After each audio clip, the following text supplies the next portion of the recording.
Okay, so hindi na pagtatagal. Let us start. On behalf of the leadership of JC Masi Church, narito po ang inyong lingkod para gamitin ng Panginoon. And I know may gagawin ang Lord ngayong araw na ito. Amen? So let us open our Bible in the book of Hebrews. Hebrews chapter 10, verse 23. Hebrews chapter 10, verse 23. Dalawa po yung verse natin. Ganito po ang sinasabi in King James Version. Let us hold fast the profession of our faith without wavering. For He is faithful that promised. And the other text is in Revelation chapter 3, verse 11. Behold, I come quickly. Hold that fast which thou hast, that no man take their crown. Let us bow our head and let us close our eyes. Let's pray to God. Father God, salamat po Panginoon sa araw na ito sapagkat dinala mo kami muli upang makinig ng iyong mga salita, upang sumamba at magpuri sa iyo. Salamat po sa buhay, sa lakas, sa hininga. Sapagkat alam namin ito'y nagmumula sa iyo. We bow down to you. We ask for forgiveness. Lord, cleanse our heart, cleanse our mind. Make us worthy to listen to your word. Speak to us right now, Lord. And let the works of the Holy Spirit be upon us, Lord. Lord, from the beginning until the end, we ask, Lord, for your anointing, Panginoon. At anumang gawa ng dyablo o pang-agawin ng pagpapala, we rebuke the works of the devil in the name of Jesus. In Jesus' name, Satan, get out in this place. I rebuke you right now. Wala kang puwang sa lugar na ito. Wala kaming ibang iniimbitahan kundi ang iyong banal na Espiritu, Lord. Bantayan mo ang bawat isa upang hindi makapasok ang gawa ng dyablo. This is our prayer in the mighty name of our Lord Jesus Christ. We pray and everybody say, Amen and Amen. Palakpakan natin ang Panginoon. Okay, makakaupo na tayo. At tayo ay maghanda sa gagawin ng ating Panginoon. And our title for this morning is entitled, Hawak mo ang faith. Sabihin nga natin, hawak mo ang faith. In English, you hold the faith. You hold the faith. Brothers and sisters, I came up with this topic because of the popular song. Walang iba kundi ang hawak mo ang beat. Siguro, halos sa lahat ng mga natin sa Facebook, laging dumadaan yan, hawak mo ang beat. Hawak mo ang beat. Kinuha ko yung chorus nito, mga kapatid. Ang sabi nung chorus is, hawak mo ang beat, hawak mo ang gabi, sa bawat galaw mo ako'y nabibihag. Hawak mo ang beat, wag mong bibitawan. Hawak mo ang beat, wag mong bibitawan, hanggang sa huling tugtog ng sayawan. At alam nyo, napukaw ako dun sa word na yon, yung sentence na yon na hawak mo ang beat, pinaltang ko ngayon ng hawak mo ang faith. At ang may faith, magsabing amen. Amen? Amen? At ang sabi doon, yung faith na yon, wag mo daw bibitawan. Hanggang sa huling tugtog ng sayawan. Sa huling buhay o sa huling laban ng iyo pong buhay. Amen? Kaya alam nyo, ang paghawak kasi medyo mabigat ito eh. You need to hold your faith. And alam nyo, the phrase, hawak mo ang faith, or in English, you hold the faith, typically refers to your responsibility for guarding or maintaining your faith. Amen? You hold it by choosing to trust and stay committed. Especially when things get difficult until the very end. Amen? Lahat ng may problema ngayon, lahat ng may trials, magsabing amen. Ibig bang sabihin kapag may trials at pagsubok ka na, bibitawan mo na ba yung faith mo? You know, our topic now is you need to hold your faith until the very end of your service unto the Lord. You know, the word first love stage. Naalala niyo po ba? Yung first love na yon, this is a time when a person is on fire.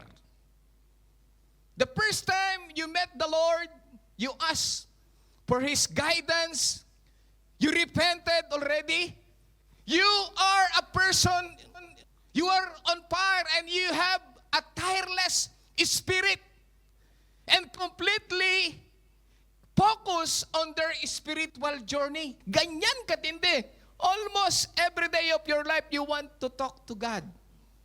You always bow down and pray unto God. You always singing unto God. And every kinds of services unto the Lord, you are present. However, many start with a lot of energy, but sustaining it or keeping it forever is difficult, brothers and sisters. Marami kasi sa simula lang, ningas kugon. And at the middle, they stop, they lose of holding their faith. That's why the Lord is giving us encouragement or commandment to all Christians, brothers and sisters. Regardless of maturity, even you are matured or you are a new Christian, you are commanded by God to hold fast to your faith, brothers and sisters. Ensuring they remain steadfast, unmovable, and grounded in Jesus Christ. You are commanded to hold your faith. Sabi mo sa katabi mo, you are commanded to hold your faith. Huwag mong bibitawan. Hawak mo kasi yung faith na yan. Kaya huwag mong bibitawan hanggang sa huling sayaw ng iyong buhay. Palapakan natin ang ating Panginoon. Amen! That's why the Apostle Paul said in 1 Corinthians 16:13, be on your guard. Be on your guard, stand firm in the faith. Be courageous and be strong. The question is why? Because, you know, brothers and sisters, our feelings fade. Our feelings fade, brothers and sisters. We are burned out sometimes and our life gets busy. At yung routine ng buhay natin, brothers and sisters, kuminsan ay nakaka-boring. Pagpunta mo ng pagdating ng Friday, nasa church ka. Pagdating ng Sunday, nasa Bible study ka. Pagdating ng Sunday unto Thursday, may trabaho ka. Para bang naboboard ka. Pero ang sabi ng Lord dito, especially Apostle Paul, said that we need to hold our faith, brothers and sisters. In short, it's easy to start on fire, but it's harder to keep it burning. Sa simula, nag-aapoy ka. Sa simula, ang init-init mo, ang lakas-lakas mo. Pero pag pumasok na yung problems and trials sa buhay mo, uti-uti nang parang nanlalambot ka. At minsan ay para bang tumitigil ka sa iyong pananalangin sa ating Panginoon. Pag sinabing hawak mo ang faith, o you hold on faith, ang una nating dapat isipin, brothers and sisters, before we talk about how to hold on the faith, let us check what kind of faith we need to hold on. Because there is a lot of faith.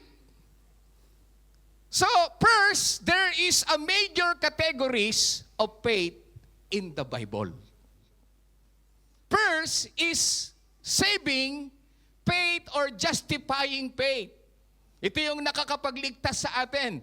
A transformational trust in Christ leading to salvation. Ano sabi ng Ephesians chapter 2 verse 8? For by grace you have been saved through faith.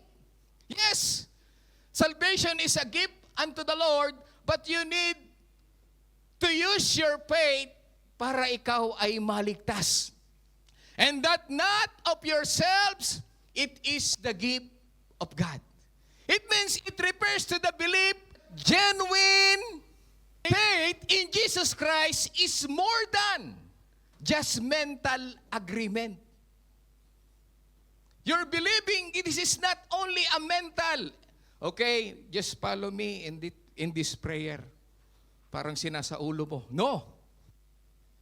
It is a deep personal reliance that changes a person's nature, behavior, and eternal destiny. A true kind of faith, a saving faith, there is a manifestation of changes in nature, behavior, and eternal destiny. Brothers and sisters. So it is a deep reliance unto God. This is a kind of faith that you need to hold on. Second, brothers and sisters, pag sinabi po na ito po yung faith na ito, it is like you are thinking that it is a difference between knowing about a doctor and actually letting them perform surgery on you. Many of us, we know that doctor. Amen? I know Dr. Santiago. But I don't want to be cured of this doctor. A true kind of faith is you are willing to cure you by that doctor. That is a kind of doctor or kind of God that you are willing that the Lord will do anything unto your life.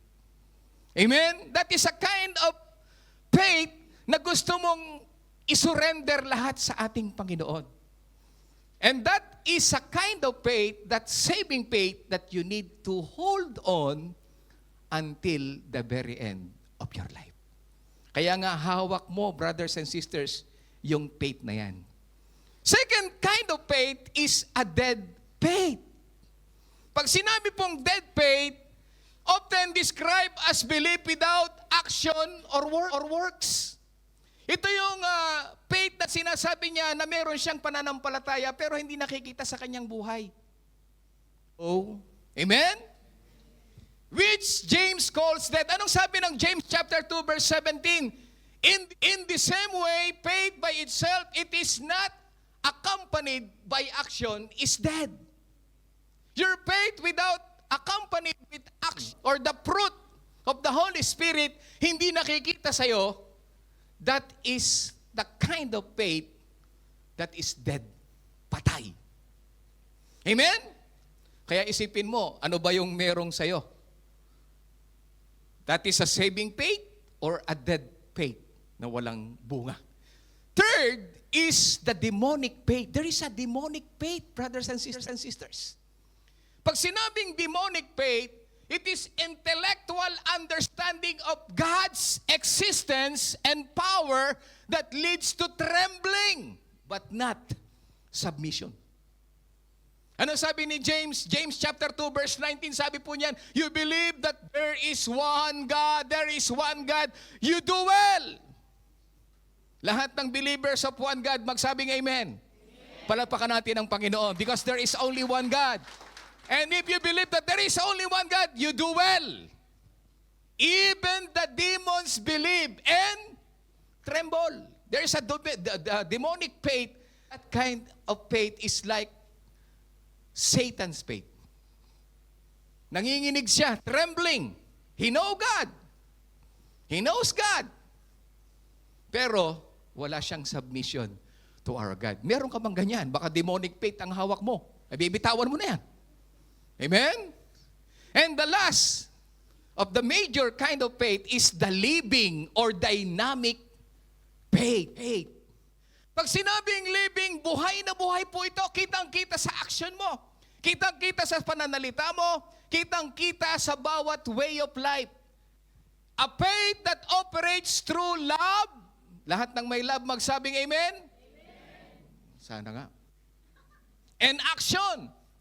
Producing fruit. Ayun na, producing fruit in a believer's life. Pag sinabing living faith, nagbubuo. Nakikita. Amen? Merong pag-ibig, merong pagpapakababa, hindi siya mayabang. They are not proud. Amen? They have the spirit of humbleness. And that is the kind of faith that you need to hold on.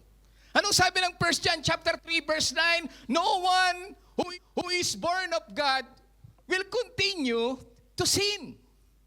If you are holding the living faith, you are not continuing your sin unto God. You need to lose it, repent it, para hindi ka masabing, patay ang pananampalataya or dead faith. A living faith is not continuing sin in his life or her life.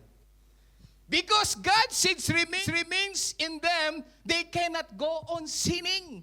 Because they have been born of God. If you are acknowledging that you are born of God, at you are born again, you must have of the Holy Spirit. Tingnan niyo yung katabi niyo. Tingnan niyo yung mukha niya. May bunga ba? Kasi parang, sometimes, yung mukha parang simangot na, para bang, kumusta ka, brother? Eto, buhay pa.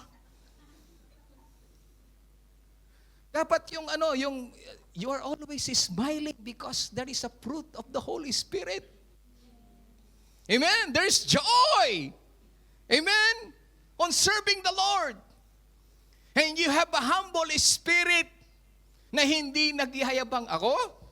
Naku, walang kwenta sa akin yan. Ako talaga yung kaya ko yan. No. That is a kind of faith na pangit. So, we need to hold on first yung sinasabi nating saving faith. At siyempre, dapat yung saving faith mo is a living faith, brothers and sisters. Alam nyo, having faith is not just feeling. It is a grip. Hindi po ito emosyon, brothers and sisters. It is the determination to hold on. Hindi po ito emotion lang, brothers and sisters. You need to stay holding until the very end of your life. That's why, second, what is the nature of the grip? Kasi pinag-uusapan natin yung holding of faith. Second, what is the nature? Pag sinabing nature, it is the characteristics or the qualification on you are holding your faith.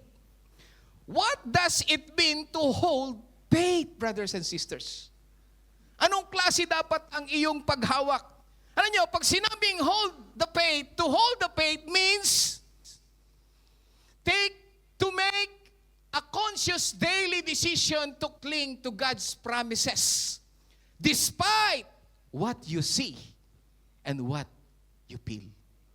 Hindi nakabase sa 5 senses mo ang iyong paghawak ng iyong pananampalataya na kapag ka nanlulupaypay ka, iwanan ko muna, magpahinga muna ako sa aking faith. At sometimes, hubadin ko nga muna yung pagiging Kristiyano ko. Sige, suntukan tayo. That is not the kind of faith na gusto ng Lord. Ang gusto ng Lord, you need to hold on your faith.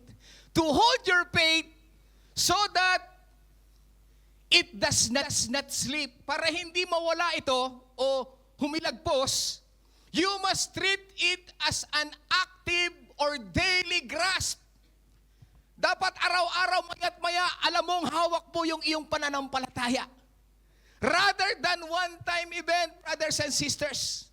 It is not a one-time event. Okay, tinanggap ko ng Lord. I am forever saved. No. You need to work out your own salvation.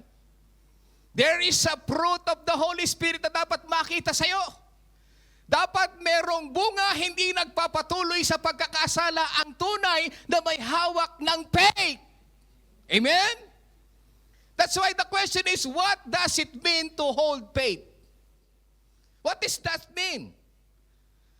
It is like you are safely holding your newborn baby. Lahat ng nagkaroon ng anak magsabing amen. O lahat ng nag-alaga ng bata magsabing amen. Gaano kayo humawak ng bata na bagong panganak? Yung walang mga experience, yung iba naman hindi nanganak pero nakapag-alaga, especially nakapagbuhat ng bata. Amen? Ganito katindi ang pagbubuhat mo, talagang very safe na talagang hinahawakan mo, tinatago mo, ganyan. The question is, how do you safely hold your newborn baby? Ganyan ba na po pwede mong ipasa lang? Parang bola? That, okay, na parang pinapasa, o kaya naman, habang meron kang mainit na kape na iniinom, hawak-hawak mo yung bata. May hawak ka ng bata dito, may hawak ka pang kape dito, na para bang pag inom mong gano'n, kumukulo, no? It is very sensitive. Amen? You must protect them carefully, brothers and sisters, because they are very vulnerable and fragile. Your faith is very vulnerable and fragile na hindi mo basta-basta po pwedeng ihagis lang. It is like a baby newborn baby na dapat mong proteksyonan, dapat mong gabayan, at dapat mong hawakang mabuti. Hindi basta-basta ipinapatong sa gilid at nahuhulog. No. Amen? It is the same that. You are protecting your faith because it is the most precious and vulnerable part of your soul. And it is not the most precious part of your soul.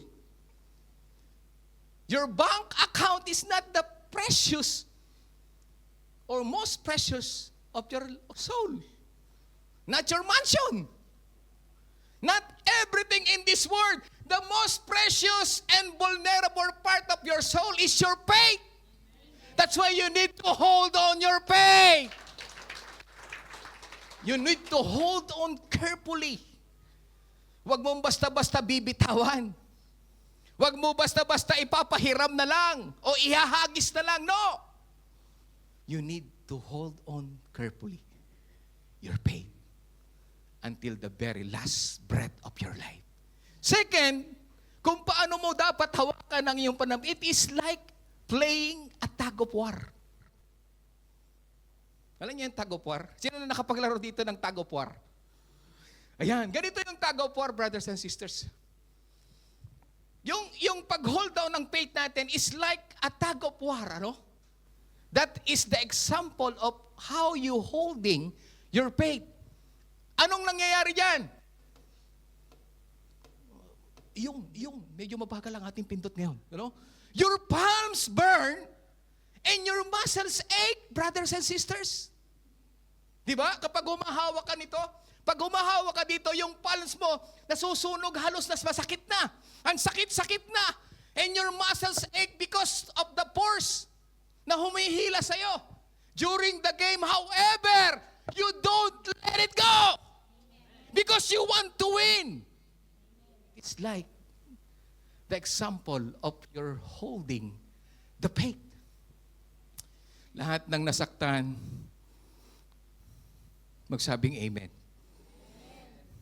Lahat ng broken-hearted, kindly say amen. Amen. Ibig ba sabihin, kapag broken-hearted ka na, bibitaw ka na? Okay, bitaw mo na yung taong yan, pero yung faith mo, huwag mong bibitawan sa Panginoon. Yes! Kapag broken-hearted ka at hindi siya tamang tao sa'yo, for sure, hindi po pwedeng hindi mo bibitawan yan. But, if it is faith unto God, wag na wag mong bibitawan. Amen? Holding on until the end isn't just about the strength, brothers and sisters. Kasi nakakaranas tayo kung minsan nalulupay-pay tayo. Amen? It is a profound act of spiritual endurance. Yung tumatagal ka, hindi palakasan yan. Yung sino dito nakatakbo na ng marathon? Yung parang yung anong tawag doon? Yung hindi yung paunahan, yung talagang lang hanggang sa matapos mo lang yung dulo. Amen? Walkathon, o kaya kung hindi mo kaya yung takbo, walkathon ka na lang. Pero dito alam nyo, it is an act of spiritual endurance, commitment, and trust in the Lord. That is a kind of holding your faith na kinakailangan, brothers and sisters, ay dapat mong hawakan yung pananampalataya mo na hindi ka bibigay. Ang mahirap nun, talagang piniwersa mo lahat, binigay mo lahat yung lakas mo sa una. Nahila ka. Pauti-uti lang yung lakas. Pero tumatagal ka hanggang dulo. Holding faith means choosing the temporary pain of the struggle over the permanent loss of letting go. Amen? You are choosing temporary pain. Okay, kahit masaktan ako. Okay lang kahit dumaan ako sa matinding pagsubok ng buhay ko, hindi pa rin ako bibigay. Amen? Alam nyo, we have different kinds of problems and struggle in our lives. Hindi tayo pare-parehas, brothers and sisters. But the Lord is encouraging us to hold on your faith. Hindi yung porke hindi ako katulad ni Brother Admin. Si Brother Admin, simple lang yung kanyang, ako nga, namatayan na, nasunugan pa, may sakit pa. No. Even there's a lot of problems and struggles of your life, you need to hold on. Because the Lord is watching over you on how you hold your faith. Amen? So yun yung kinakailangan. Pangatlo, pag sinabing hold on your faith, it means what? The full grip. Kailangan hindi lang isang hawak lang, kailangan full yung paghahawak mo. Kita nyo to, mga kapatid, talagang dalawang kamay dapat yung hawak mo dyan. Huwag mong bibitawan hanggang sa huli. O, di ba? Sabi dyan, to truly hold fast to faith, it often requires two-handed grip. Why? Because usually one hand can lead to imbalances. Kasi kahawak kang ganyan, pwede kang mahila ka agad na gano'n. Pero pag dalawa, yung persa mo, hindi basta-basta bumibigay. You need to hold on both of your hand. Physically, but in spiritual manners, you need to hold fully unto your faith. To hold fast with two hands, brothers and sisters, means you are not just thinking about your faith. You are also living it out through your action. Talagang ipinapakita mo talaga na hawak-hawak mo yung faith mo. Amen? So yan yung makikita natin, na ibig sabihin yung hold on your faith ay may iba't ibang dapat mong pangalagaan.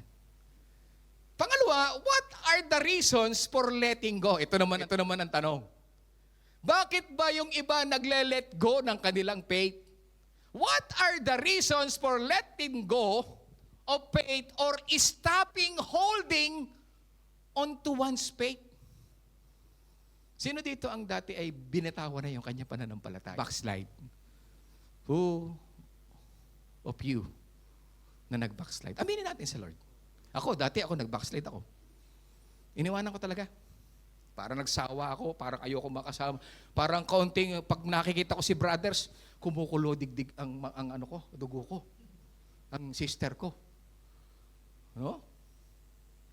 Alam nyo, ano ang dahilan? What are the reasons? kung bakit binibitawan ng isang mananampalataya ang kanyang faith. First is by replacing. Pinapalitan yung hawak niya. Paborito ko si Brother Arnie. Brother Arnie, tawag kita dito. Ayan. Halika dito, Brother Arnie. Paborito ko yan. Yan ang aking paboritong gwapong kapatid. Hawakan mo dalawang kamay ito. Hawakan mo itong dalawang kamay. Tas mo. Yan, hawakan mo ha. Okay, hawakan mo rin ito.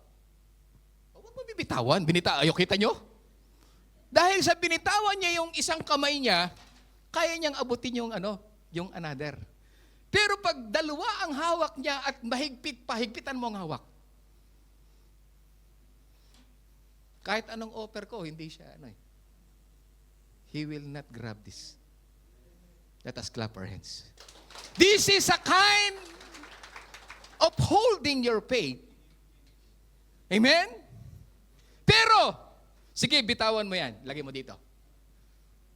Oh, ito naman ang yan. Ayan. That is a kind that you are replacing your faith.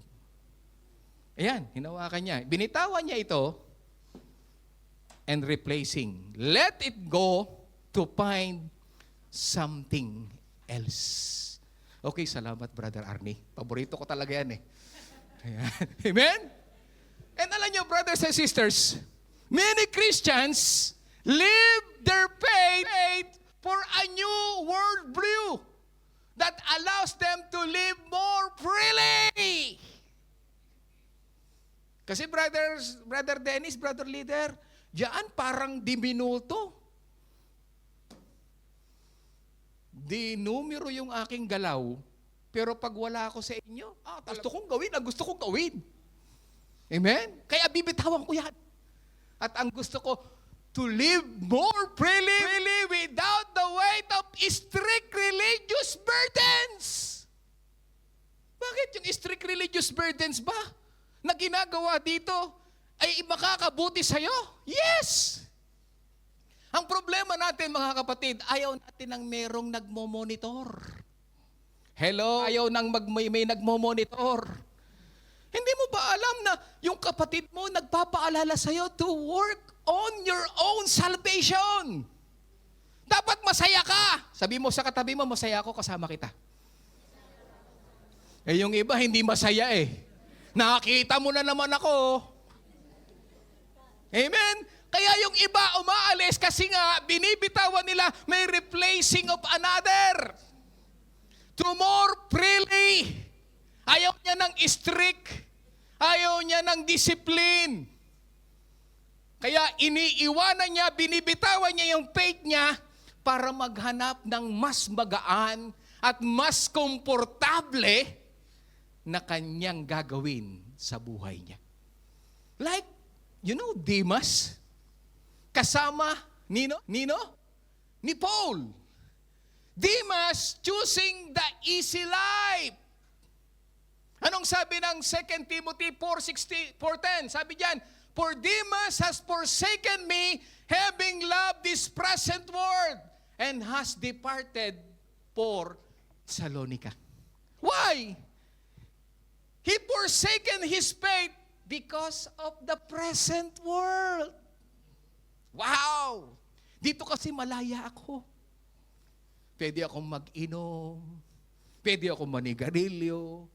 Hindi namin kayo pinagbabawalan. Kaya lang ang Bible ang nagbabawal niyan. Hello! Ang problema, parang kami na nangangaral kayo. Galit na galit. Yung ibang mga ito si Brother Dennis, parang lagi ako pinatatamaan. Alam ba niya na babaero ko? Di ba? Kung minsan alam niyo, the Word of God is like a blade. May parang sword siya It will cut and divided the soul and the spirit. Amen? Kaya umaalis, okay, bye-bye. Dito ako, free ako. Ang matindi nito, umalis na, nangaakit pa ng iba. Oh, alam mo, Sister Ruth, dito tayo. Okay, dito. Pring-free, hindi mo makikita yung pagbumuka ni Bro Leader Dennis. We are free. Okay, inuman tayo dito. Ilabas mo yung black level mo. Yung red level mo. Amen? Laking sale, doon tayo. Harads tayo tuwing Friday. Ganon katindi, free na free ka. Kasi nga naman dito, sasabihin ni Bro Admin, andito na po ang van. Sige na, sinusundo na kayo. And gigising ka ng maaga. No. That is the first thing kung bakit yung iba let go their faith. Second is shifting focus. Kagaya nung kaninang sinabi ko, no? Yung hawak ni Brother Arnie kanina, dalawa. Alam nyo, kapag binitawan mo itong isang kamay mo at ipinanghawak mo ng iba, doon naman nagpo-focus yung attention mo. If you are holding with both of your hand to the Bible, you will focus only on the Bible. But if you lose your second hand and looking unto the mobile and, Apple. Tanda ko yung Apple na yan. Amen? Talagang scroll ka lang. Nawawala yung focus mo doon sa faith mo. At kung minsan, pag scroll mo doon, wow, sexy. Wow, sale. Wow. Ay, galit na naman ito. Kaya ikaw, galit na rin. So, ang iba, nasiship yung focus nila. Grabbing something else. It is a feeling, brothers and sisters, feeling like your original faith isn't not enough anymore. Parang hindi na ako kontento diyan sa JC Massey Church. No longer fits in your life. Parang hindi na fit sa buhay ko. And has stopped helping you. Kaya ang feeling mo, kailangan ko nang ma-detach. Kailangan ka nang umalis na nampalataya. They don't quit their faith, brothers and sisters. They just get busy with other things. Ito yung mga nasiship yung kanilang focus at nabibitawan yung kanilang faith kasi hawak nila yung isa nga, yung faith nila, nagka-continue sila sa faith nila, kaya lang may ibang focus sila. Ano yung focus nila ngayon? Yung family. Brother leader, ba't hindi ka naka-attend? Tumawag si brother leader, ba't hindi ka naka-attend, brother? Meron po kaming gathering ng family namin. Okay. Okay. Sa susunod, meron ulit po kaming gathering ng family namin, bro leader. Okay. Ba't di ka naka-attend? Meron ulit kaming gathering ng family na leader. Ba't di ka naka-attend? Meron ulit kaming, na-focus na sa family. Nawala na sa church. Yung iba naman sa karir. Meron po akong seminar para ma-upgrade yung aking knowledge. Napopokus na sa karir, yung iba naman, community service. Buti na lang yung ating kapatid dito from the Eagles are present. Palapakan natin ang Panginoon. Even though they are helping the community, but they don't forget to worship the Lord. Because they are holding their faith. Amen? Until it fades away. Alam nyo, sa una, ma-attach ka lang hanggang sa mawala na ng tuluyan yung iyong pananampalataya. At makugulat ka, hindi na isang kamay ang hawak mo sa faith mo, magugulat ka, hindi na Bible ang hawak mo. Alak na ang hawak mo. So be careful, brothers and sisters. For many brothers and sisters, the letting go is not a sudden break. Hindi bigla-biglaan yung iba kong magbitaw. But a slow burning ache or a gradual drip where spiritual life simply stops being a priority in daily life. Yung iba pa, uti-uti, pa-absent ngayon, sa susunod. Naging 2 linggo sa isang buwan. Absent. Sa susunod, 3 linggo. Sa isang buwan, absent. Isang beses na lang dumadalo. Hanggang sa hindi na dumalo.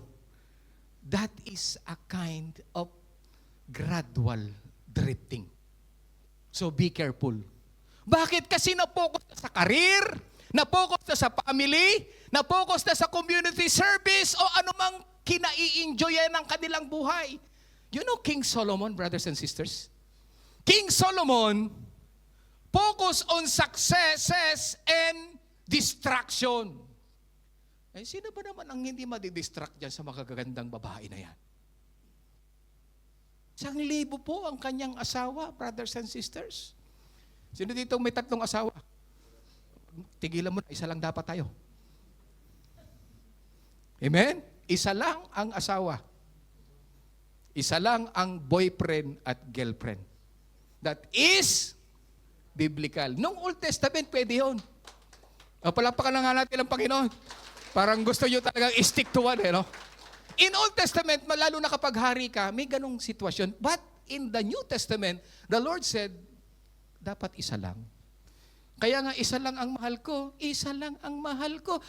Tunay na tunay. Ayun, sa likod, si Mrs. Palapakan nga natin ang Panginoon. Naniwala naman. Hindi po, totoo po yan. Mahal ko yan. Sa Lord talaga, ang problema ito na focus, ang daming distraction. At pati yung success niya. While Solomon began with a deep devotion to God. Brothers and sisters, biruin mo naman. Yung pagsama sa kanya ng Panginoon, yung wisdom na ibinigay sa kanya ng Panginoon, ano? And was given supernatural wisdom, he eventually became consumed by worldly success. Hindi masama ang success, brothers and sisters. Pero pag nakukonsume ka na ng success of this world, that is danger. And not only success, even the comforts. Biruin mo ba naman, 1,000 asawa? Eh, sa isang taon, 365. Ibig sabihin, sa isang araw, pwede kang 2.5 ang asawa nakasama. Sa taon, ha? Ganon katindi. Kung iaano mo. Eh, sino nga pwedeng, comfort siya. Tapos yung tagumpay niya, ang anak ako nakapagpatayo ng napakagandang palasyo. Grabe. Ang dami kong mga alaga, ang dami kong mga concubines, ang dami ko lahat. Doon siya na-focus, brothers and sisters. I'm not telling you, brothers and sisters, na bad ang success. No. But if you are focusing on all your success in life, your career, your family, community services, that is wrong. We need to prioritize God in our life. Kaya nga sabi ng Lord, seek me first, seek me first. Yun ang laging sinasabi ang nangyari dito, nabulid, humilagpos ang pagkakahawak sa pananampalataya ni Solomon. At alam niyo kung ano nangyari? Nadala siya para sumamba sa Diyos-Diyusan. Dahil saan? Sa babae. Amen? Yung kanyang tunay na pagsamba sa Diyos na nag-iisa, abay napasamba sa Diyos-Diyusan. Gaano katindi yun? Buti na lang, brothers and sisters, mabuti ang Diyos sa kanya na ibalik siya ng ating Panginoon. Palapakan nga natin ang Diyos. Isa pa, natatandaan niyo yung the rich young ruler? Yung the rich young ruler, when Jesus told him to sell his possessions to follow him, the man walked away. Sad. Kasi hindi niya po ibenta lahat ng ari-arian niya sa sobrang dami. Sometimes God is testing your faith. Kung alin ang pipiliin mo, your career, your family, your community service versus God. At alam niyo kapag ka ipinaglaban mo si God, ipaglalaban ka rin ni God. Palapakan natin ang Panginoon. Amen! Pero kapag ka itinatakwil mo, sabi nga ng Panginoon, kapag ikinahiya mo ako sa harap ng mga tao, ikahihiya rin din kita sa harap ng mga anghel sa langit. But if you are standing, holding your faith, and always prioritizing the Lord is with you. The Lord is with you, and the Lord will fight for you. If you are fighting for your faith. Amen? So yan ang nangyayari, brothers and sisters. Ang nangyayari, may focus na shift yung paghawak. Binibitawan yung isa at hahawak ng iba. Pero nasa faith pa rin siya. Ang pinaka-worst is ito, yung pangatlo. Simply not wanting to hold on. Ito na yung, I am free. Walang po pwedeng pumuna sa akin. Pinaglalaroan naman siya ni Satanas. Alam niyo, mahirap yung wala sa faith, brothers and sisters. Alam niyo ito, simply not wanting to hold on. Ayaw na niya sa kanyang pananampalataya. Ma-impyerno na ako, ma-impyerno.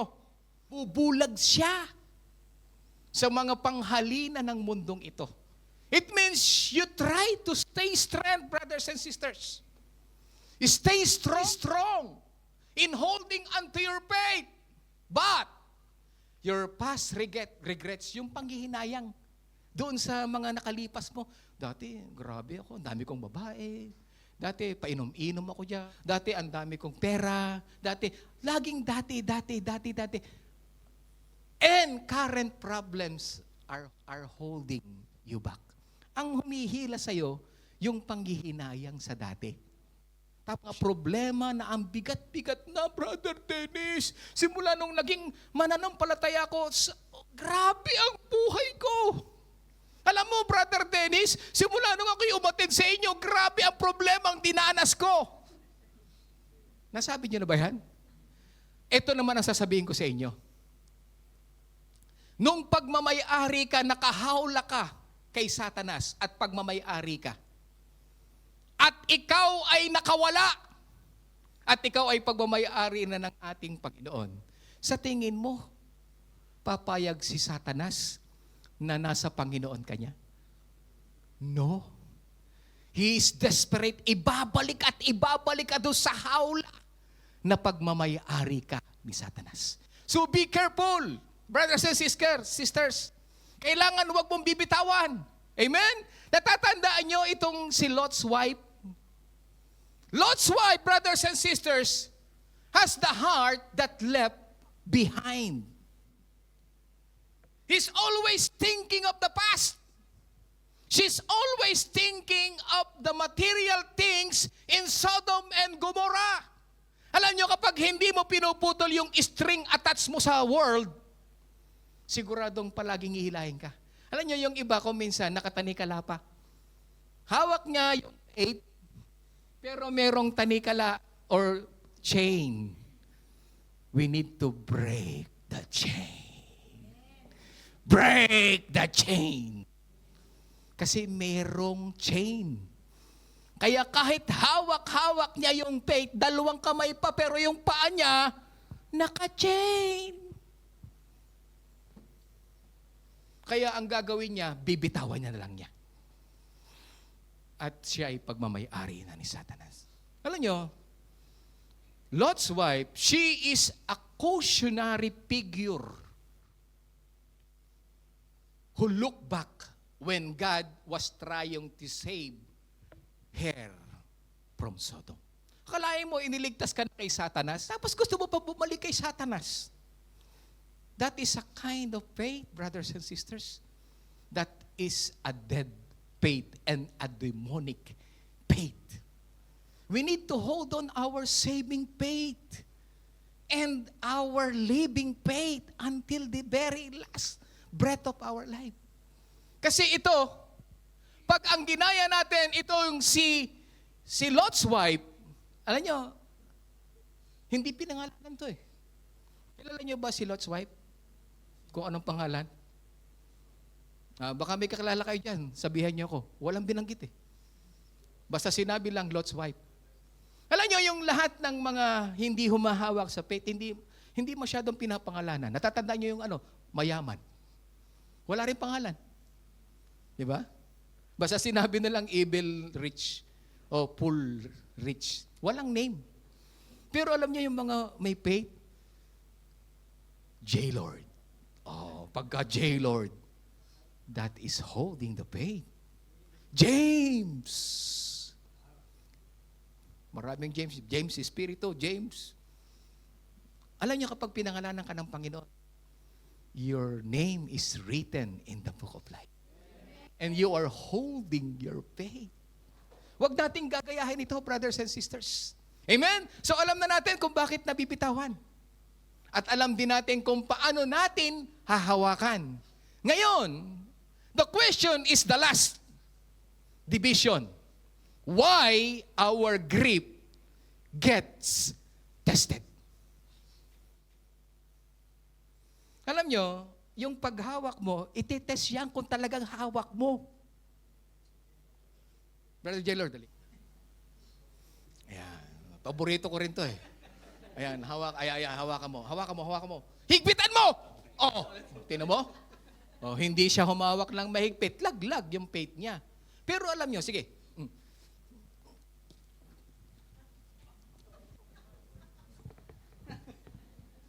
Kita nyo? Kapag hawak na hawak niya yung faith, salamat, Brother J. Lord.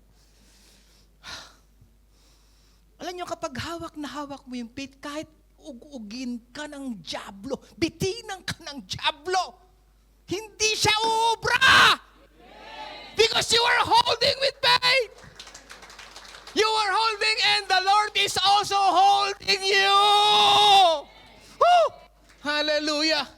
You are holding your faith and the Lord is holding you also together with your faith. How good and how pleasant it is, brothers and sisters. Amen? Faith is not tested when things are easy. It is tested when grip starts to hurt. Hello sa mga hurt, mga may sakit sa inyong puso. Kung may sakit na nararamdaman ka ngayon, it means the Lord is testing your holding unto your faith. At alam nyo, habang kinikis-kis ka, kahit tulad nung tagopwar, habang pinupersa mo ng punuper, ang sakit po, brothers and sisters, talaga. Habang hinahawakan mo yung pananampalataya mo, kung minsan parang bibigay ka sa sobrang sakit na dinadanas mo sa buhay mo. But the Lord is encouraging you to hold your faith. Amen. Hindi lang sa panahon na masaya.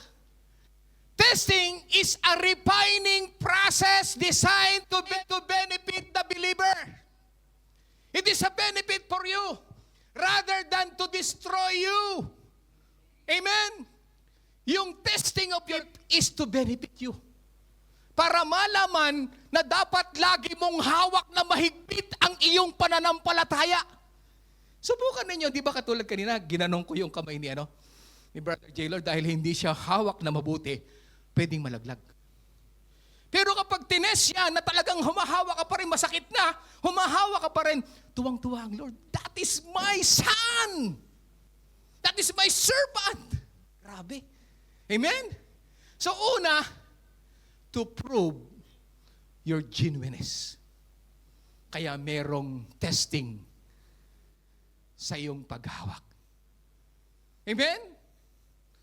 Diyan na nagkakaalam kung sino totoo.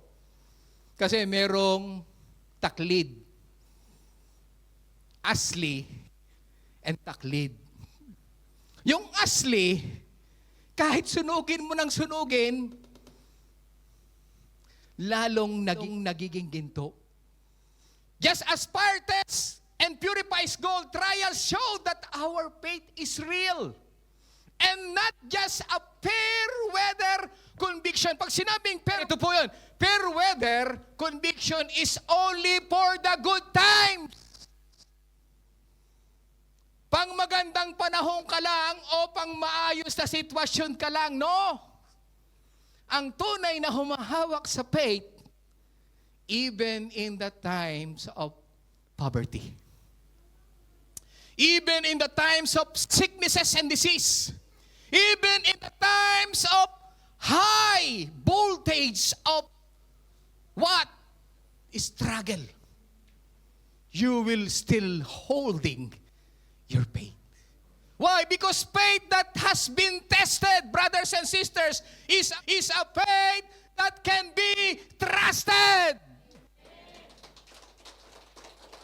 Amen. Alam niyo, kapag subok ka talagang matitindi, makikita ng dyablo, iba to. Matibay talaga to. Amen? Second, kung bakit tinetest yung paghawak mo dun sa iyong faith is to build endurance. Tinitingnan kung talagang matibay ka, tatagal ka hanggang dulo. Kita nyo, talagang niyanig si Brother J. Lord. Ano? Pero dahil sa humahawa ka, binibitinan ko pa nga eh. Pero dahil sa mahigpit yung hawak niya, hindi siya bumibigay. Alam nyo, staying power, dapat meron ka niyan. Pag sinabing staying power, it is not about being a superhero. I'm a Superman. No. Who never feels pain, hindi nakakaramdam ng sakit. It's about not giving up on your faith when life gets hard. Amen? Alam nyo, natetest yan. Kaya hindi ko alam kung ano ang testing nyo. I don't know what kind of testing you are facing right now. But I tell you the truth. Until the very last breath of your life, there is always a testing. Amen? Kaya yung pangatlo, anong ibig sabihin? Kung bakit tinetest yung iyong pag-hold sa iyong faith? To prepare for the higher level of battle. Kapag napanalunan mo yung unang laban na medyo magaan, dadagdagan ng kaunting matibay na laban. Pero kapag simple pa lang, talunan ka na, yun lagi ang tatalo sa'yo. Hindi niya napupuna. Kung saan ka mahina, yun lagi ang patibong ng dyablo sa'yo. Kapag ang kahina, if your weaknesses is like ladies, a sexy lady, and material things, yun ang ipapain sa'yo ng dyablo. Kasi kumakagat ka eh. Pero kapag nakita ng dyablo that you are refusing, okay, you're refusing, ibang strategy naman. It is like, alam niyo, sino dito nakapaglaro ng video game? Ayan, yung mga, katulad ni Brother Robby, nakita ko, naglalaban sila magkapatid eh. Magkapatid, mag-ama. Ayan, tingnan po natin. Alam niyo, sa video game, brothers and sisters, think of it like a video game. As you level up, the challengers get tougher. Habang nagle-level up ka, siyempre, nagle-level up din yung kalaban mo. So you need better skills and stronger armor. Pag sinabing new level, there is a new devil. New level of your battle, there is a new level of your enemy. Kaya, alam nyo, kapag nakita ng dyablo na tumataas, alam nyo, habang tumatagal, tumataas ang level ng testing ng faith mo. Amen? So sa atin, hindi ko alam kung ano ng level yung faith natin. Ang sabi naman ng Lord, 1 Corinthians chapter 10, verse 13, hindi daw tayo bibigyan ng pagsubok na hindi natin kakayanin. Amen? At sa tulong ng Lord, kaya natin ito. Kaya kung simple pa lang, it means you are not holding your faith. Or you are holding but not gripping your faith. God uses, brothers and sisters, today's struggle to build the strength you need for tomorrow. All of your struggles right now, brothers and sisters, don't question God. Because there is a plan and purpose of our God. Yung iba, Lord, ito na naman, why, Lord? No. Leave it to God. That is a part of your testing. Alam nyo, isa sa medyo paborito ko, at dito ako magwawakas, na karakter sa Bible is none other than but Job. Hanga ako kay Job, brothers and sisters. Wala, grabe.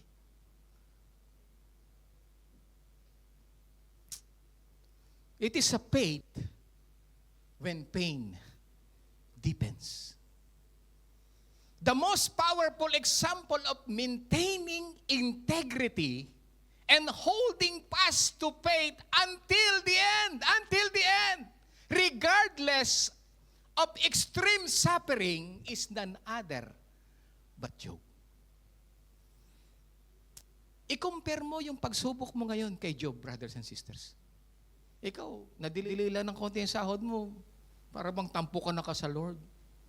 Nadilay lang ilang araw, marami babayaran, nidilay ako, Lord. Napahiya tuloy ako, Lord. Tingnan natin. Job, despite losing his children, 10 children, brothers and sisters. His wealth, inubos lahat, everything. Inubos. Lahat ng ari-arian niya, inubos. And health, bakit? Tinubuan ng bukol simula puyo hanggang talampakan. It is a cancerous boils, brothers and sisters. At alam niyo, sabi ng iba, pag sinabing cancerous, uncurable disease ang dumapo sa kanya. But Job po refused to abandon his faith in God. Even of the highest kinds of sufferings. Or renounce his integrity even when pressured by his wife. Kalain mo yun? Natira sa'yo. Asawa mo. Tapos sasabi pa sa'yo ng asawa mo, naglilingkod ka pa sa Diyos mo. Mamatay ka na nga. Itakwil mo na yung Diyos mo, mamatay ka na rin. Kapag gano'n ang asawa mo, talagang mabigat. But, to curse God and die. Sumpahin mo na yung Diyos mo at mamatay ka na sana. Ganun ang dating eh. But alam nyo, kung anong ginawa ng ating kapatid na to. Even in the lowest part of his life, brothers and sisters. Hindi ko alam kung ano ang lowest part of your life, brothers and sisters, na po pwedeng tumumbas dito kay Job. Isipin mo ano ang pinaka-lowest part of your life na para bang ang tingin mo hindi ka sinasamahan ng Lord. But compare it to Job. Ano ang ginawa ni Job even in the midst of severe sufferings and trials of his life? Still, he holds fast to his integrity. Kristiyano ako, anak ako ng Diyos, patuloy pa rin akong magtitiwala sa Diyos na pinaglilingkuran ko. I will still hold fast my integrity as a son of God. Ang problema sa atin, kapag matindi na ang pagsubok, may karamdaman, o ano man ang problema, parang kitang-kita sa ating talunan tayo. Kitang-kita sa atin na parang wala tayong Diyos. But Job is still hold fast his faith, his integrity, even in the severe trials and suffering of his life. And not only that, he is not holding only his faith, his integrity, he still worships God in time of crisis. Yung iba, hindi na ako magsisimba, Brother Dennis, kasi nga, lalo na lang ako.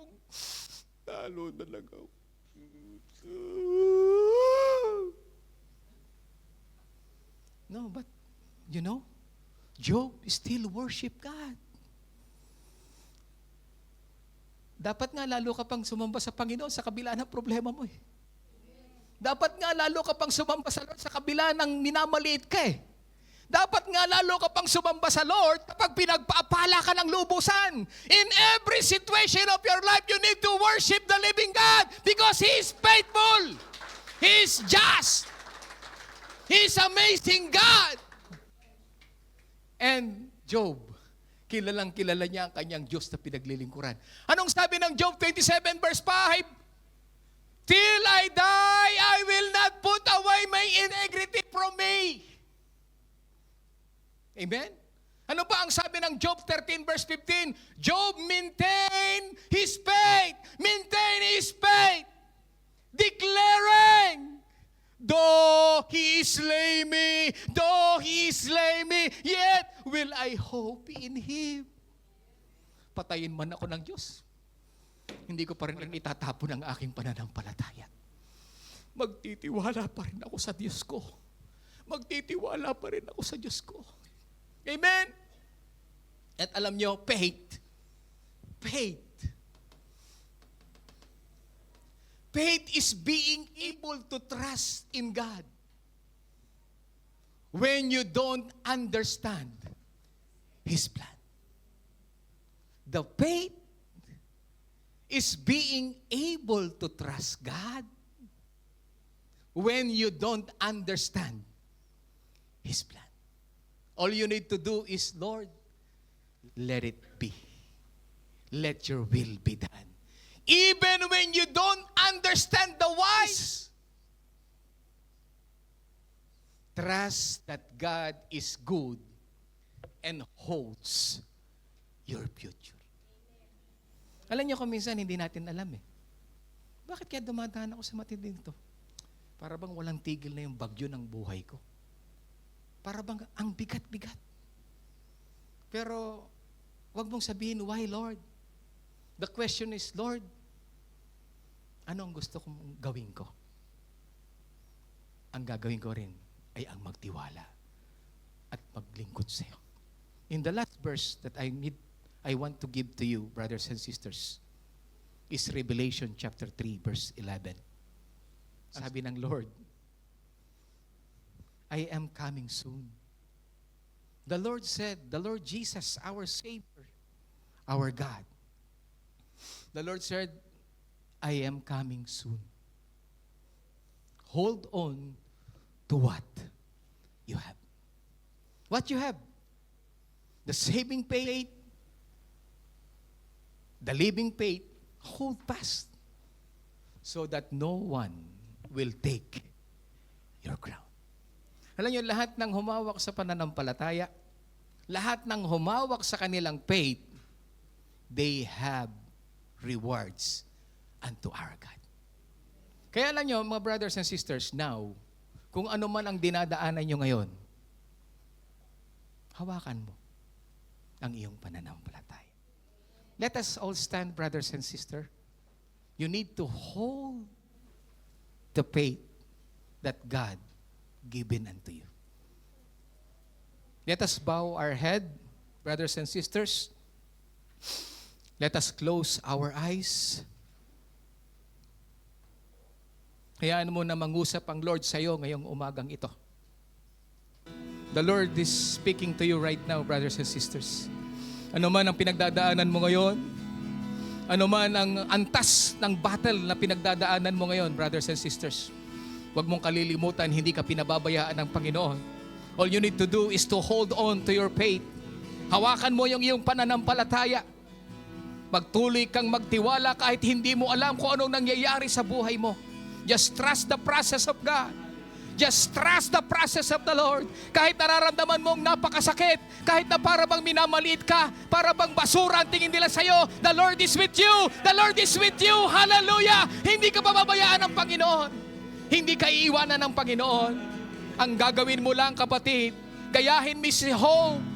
He hold fast his integrity. He hold fast his faith until the end of his life. Hallelujah! Salamat po, Panginoon. Dakilang Diyos na makapangyarihan sa lahat. Ama, salamat sapagkat tinuruan mo kami, Panginoon, kung paano namin nahawakan ng matibay ang aming pananampalataya. Dalawang kamay, taos puso na nagtitiwala sa iyo, Panginoon. Buong lakas, buong kaluluwa, buong pag-iisip, buong puso, Panginoon. Hahawakan namin ang aming pananampalataya, ang aming pagmamahal sa iyo, dakilang Diyos. At hanggang sa huli, ay aming pong sasabihin na kami patuloy na magtitiwala sa iyo, na kami patuloy na hahawak sa aming pananampalataya, sapagkat alam mo ang mas makakabuti sa amin, sapagkat alam mo, Panginoon, ang bagay na dapat naming pagdahanan. Lord, hawakan mo ang iyong mga anak. Patibayin mo ang aming pananampalataya. Madatnan mo kaming alive and remain sa iyong pagbabalik, Panginoon. Ano man ang daanan namin, palagi naming isipin, Panginoon, that there is always a purpose. There is always a purpose para maparangalan ang iyong banal na pangalan. Salamat sa iyong mga salita, Panginoon. Selyuhan mo to sa aming mga puso upang wag maagaw ng dyablo. At palagi, Panginoon, lagi namin piliin sa maraming offer ng mundong ito. Lagi namin piliin ang manambahan sa iyo, ang unahin ka, ang paglingkuran ka, hanggang sa huling hininga ng aming pong mga buhay. Pagpalain mo ang iyong mga anak. Pagpalain mo ang JC Masi Church. Pagpalain mo ang aming pamilya. Pagpalain mo, Panginoon, ang iyong mga anak na patuloy na kumakapit ng mahigpit sa iyo. At hayaan mo, Panginoon, ay ipakita mo naman na hindi kami nagkamali ng aming pagpili sa iyo. Hindi kami nagkamali na ipaglaban ang aming pananampalataya, sapagkat may naghihintay sa amin na reward, may naghihintay sa amin na tahanan sa langit, na kasama ka namin ng walang hanggan. Sa iyo po ang aming papuri, parangal at pagsamba. Ito ang aming panalangin sa pangalan ng aming Panginoong Yesus. And everybody say, Amen and Amen. Pagpalain tayong lahat ng Panginoon.